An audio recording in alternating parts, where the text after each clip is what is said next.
Maka teman-teman sekalian, dalam rumah tangga pun kita akan menghadapi berbagai macam masalah. Jangankan rumah tangga kita, rumah tangga Rasul pun mengalami masalah.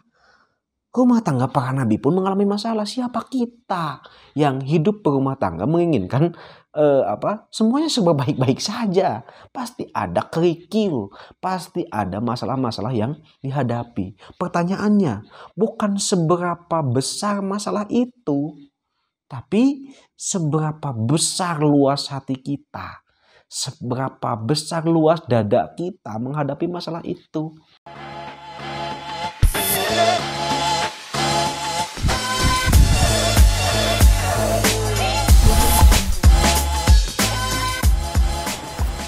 Assalamualaikum warahmatullahi wabarakatuh. Kita bertemu di gerbang ke berapa ini teh? Kelima.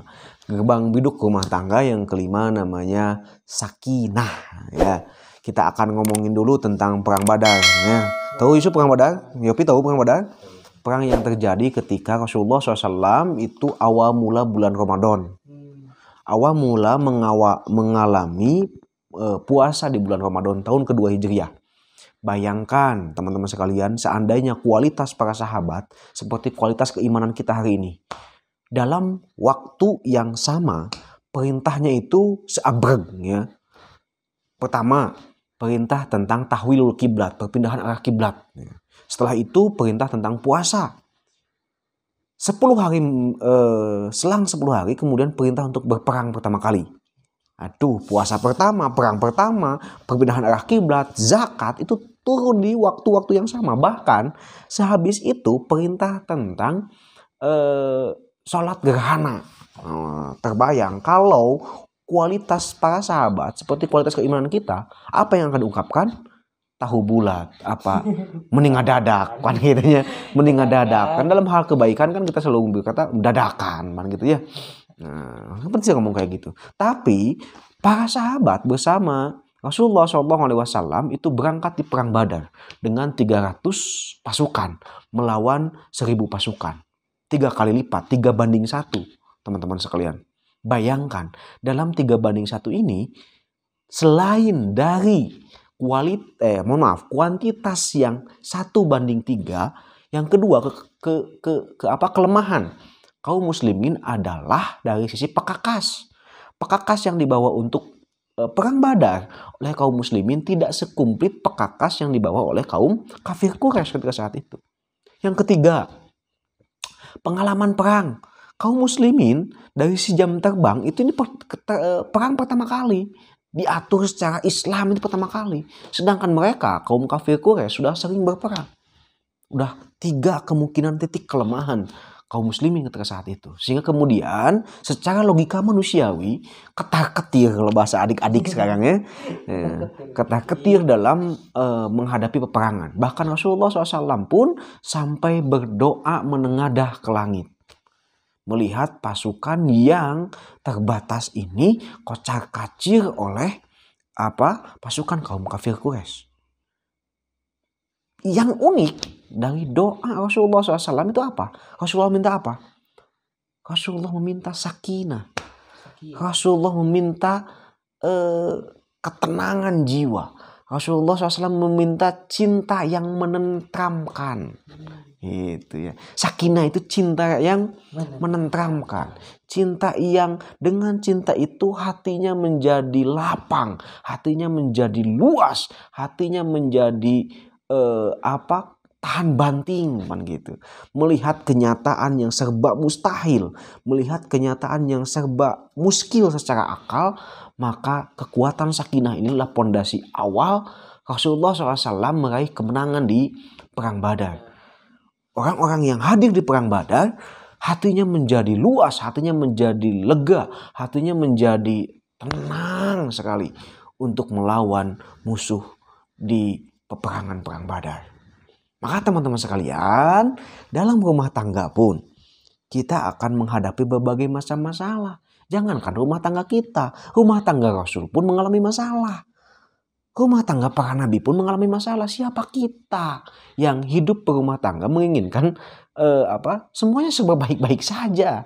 Pasti ada kerikil, pasti ada masalah-masalah yang dihadapi. Pertanyaannya bukan seberapa besar masalah itu, tapi seberapa besar luas hati kita, seberapa besar luas dada kita menghadapi masalah itu. Karena ada banyak orang yang masalahnya sepele, stresnya luar biasa. Gitu. Karena kita dididik sejak kecil, itu balonku ada 5 rupa-rupa warnanya. Terus apa lagi? Hijau, kuning, kelabu, merah muda, dan biru. Meletus balon hijau. Sekedar meletus balon hijau saja, hatiku sangat kacau. Gitu. Nanti ketika dia dewasa, bukan hanya meletus balon hijau, meletus bujur suami saja menjadi hatiku sangat kacau kan gitu. Nah, jadi dengan masalah kecil saja, orang yang tidak luas hatinya itu menjadi stres, menjadi pikiran yang sangat menguras energinya. Maka beginilah ketika orang tidak tuntas dengan gerbang 1 sampai gerbang ke-4 dalam pernikahan. Bagi yang baru nonton hari ini, kita dibuka aja dulu di gerbang 1 sampai ke gerbang 4 supaya logikanya nyambung kan gitu ya. Supaya struktur logikanya klop gitu ya.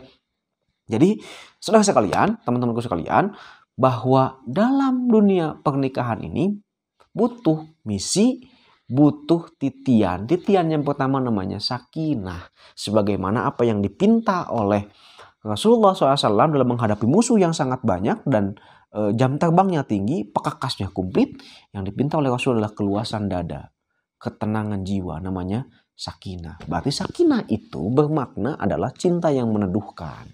Itu. Ketika seorang suami pulang ke rumah, dia mengalami masalah di luar, dia mengalami ujian di luar, dia mengalami ombak di luar, dia mengalami badai di luar. Ketika pulang ke rumah, dia mendapatkan cas energi baru, namanya sakinah.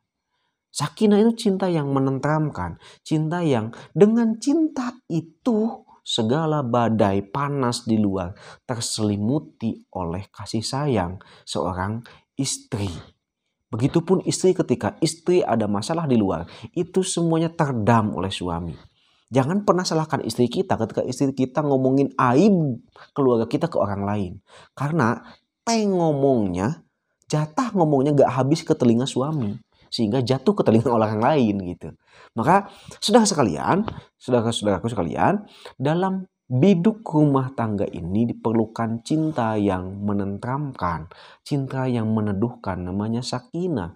Ketika pulang ke rumah, mohon maaf para ibu, para bapak yang tadinya suaminya itu tenang-tenang saja di luar. Dia pulang ke rumah dengan sangat semangat, tiba-tiba melihat di rumah ibunya kuku lutus. Mahwa kuku lutus? Nah, kuku lutus itu ngambek-ngambek, ujung-ujung ngambek kan gitu ya, gas habis, galon habis, makanan habis gitu kan. Suami tiba-tiba yang pulangnya tadinya sehat-sehat saja, tiba-tiba pulang ke rumah darah tinggi naik, pan gitunya. Terus kemudian deg-degan, jantungan, stroke, pan gitu kan bahaya. Sehingga kemudian dia lebih memilih keluar rumah lagi. Atau bahkan ada nih cerita, Kak Yusuf pernah cerita nih, ada yang pernah cerita ke saya nih. Ada seorang bapak-bapak yang ketika istrinya masih hidup, dia memiliki penyakit darah tinggi. Selepas istrinya meninggal, dia jadi sehat kan gitu ya. Berarti sumber masalah darah tingginya itu dari istrinya kan, bisa jadi kan gitu ya.